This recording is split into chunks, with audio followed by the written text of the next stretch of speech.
enough of my head gash. Let's talk about the gash the Browns took on the field yesterday. Woo! You can tackle all your NFL action with FanDuel, America's #1 sportsbook. Right now, new customers can bet $5 and get $250 in bonus bets if that first $5 bet wins. The FanDuel Sportsbook app gives you everything you need to place live bets on a game on the same page where you can check out stats and view live play-by-play. Just visit FanDuel.com/UCSS to join today. That is FanDuel.com/UCSS. Never waste a hunch. Make every moment more with FanDuel, an official sportsbook partner of the NFL. Shotgun reactions. Jason, you're first. That was hard to watch, man. It's hard to get through. All these games were at the point where there's really not a whole lot left to say. Obviously, Dorian did not play well, obviously. But, hey, we said all along, you're going to find out what you got. Well, you know what you got, and you got a couple more losses coming, which is ultimately a good thing. So I'm still think it was the right thing to play him. Jameis, the shoulder, obviously is a little bit more than maybe we were led to believe in the beginning because he was demoted to third string, and it was related to the shoulder. So, listen, give Dorian the last 2 starts. He's probably going to take 2 more losses. At least he gets the reps. He gains the experience. And just get the season over as fast as possible. That's my shotgun reaction. We can't get to the end of this soon enough. G-Bush.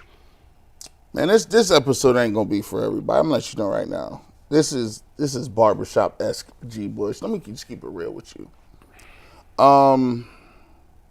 DTR, man, he not no NFL quarterback. You said you need to see what you saw. I saw USFL all over that, XFL, whatever the FL it is. Man, I know we said we got to see what we got in them. We know now. That is completely done. That is completely sailed for me.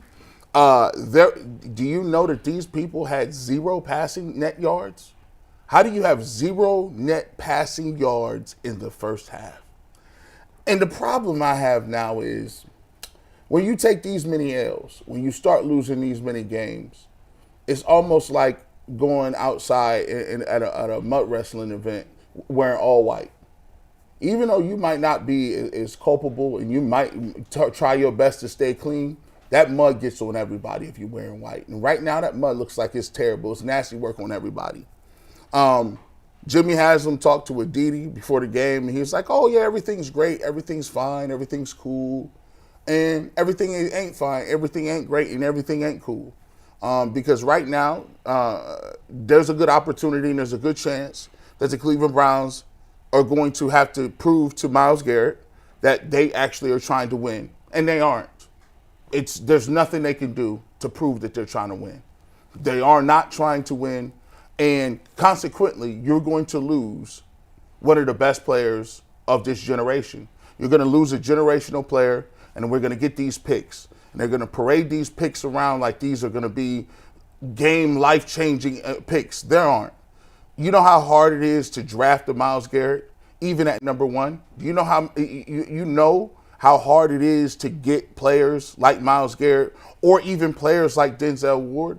And the thing that's sitting in with me right now is I had to sit here, and we sat here through the incompetence of 1-31. And guess what? Now now somebody else is telling us, hey, trust us, let's do this again. I don't want to do nothing. If I got to lose Myles Garrett, everybody got to go. If whoever was in the ship, on the boat, captain, leadership position, if I got to lose a generational type player, I'm not going to look at the same people that helped cause that generational type player to be out of here on the sidelines. I don't care who you are. I'm looking at it and I'm like, no. And to be honest with you, people should be thoroughly upset because what they're telling you is they are straight up in run it back mode. And let me remind you, I was this angry and I was this upset when J.B. Bickerstaff was still parading around having the Cavs at this certain level. And guess what? You see what the Cavs are now? Because coaching matters. They'll tell you it don't matter. It ain't the coach's fault. That ain't them. It's so-and-so and it's so-and-so. It's the injuries. It's all this other stuff. It's the greatest hits.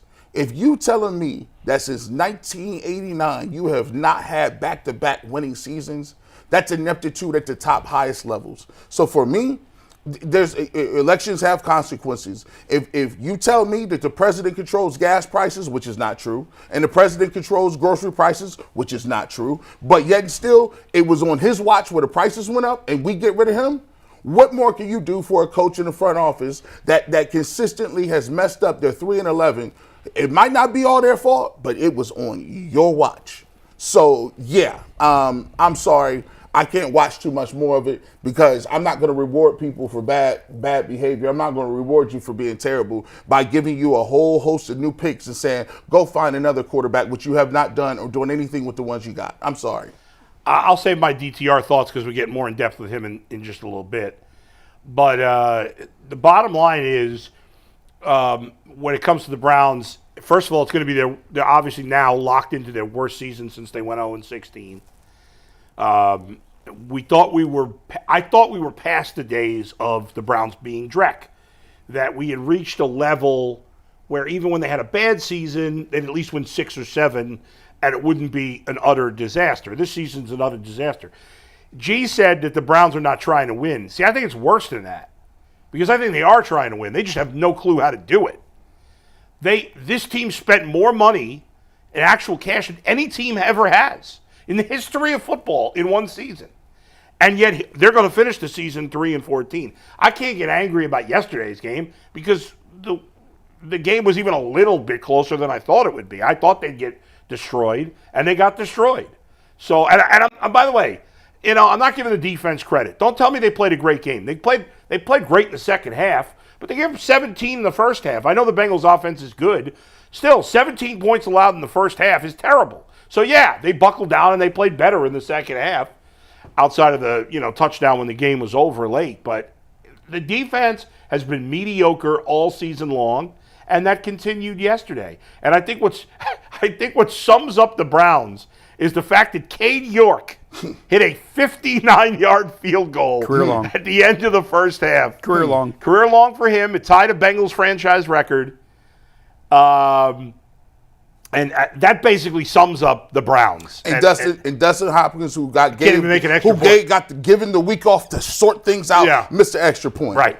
I thought what symbolized the Browns was fumbling on the goal line and then jumping offside. That's true. When you got them backed up at the 1, hey, maybe you can get a safety. You got them pinned deep. Nope, jumped offsides, gave him free 5 yards. By the way, I had a bunch of people. So the Burrow touchdown to Higgins when he's like this in the air was obviously crazy. And people were saying to me, well, he hit the ground first. Doesn't matter. His knee was down. It doesn't matter. It would have been a sack. What do you mean? If his knee hits the ground because he was bumped off balance by an offensive lineman engaged with a defensive lineman. That's not true. Where did you see that? That's what the NFL rules guy said yesterday. Who? What NFL rules guy? I'll find the tweet. The NFL official account tweeted it out. You sure about that? I'll find the tweet. I thought he was down. I thought it didn't matter because he wasn't touched by the Browns. I hear you. I see what you're saying. Why would you be down? I've never. What do you mean? If a defender making impact with you is what led you to stumble and fall, I guess it's a judgment call at that point. Were you just stumbling and falling on your own, or were you stumbling and falling because you were hit?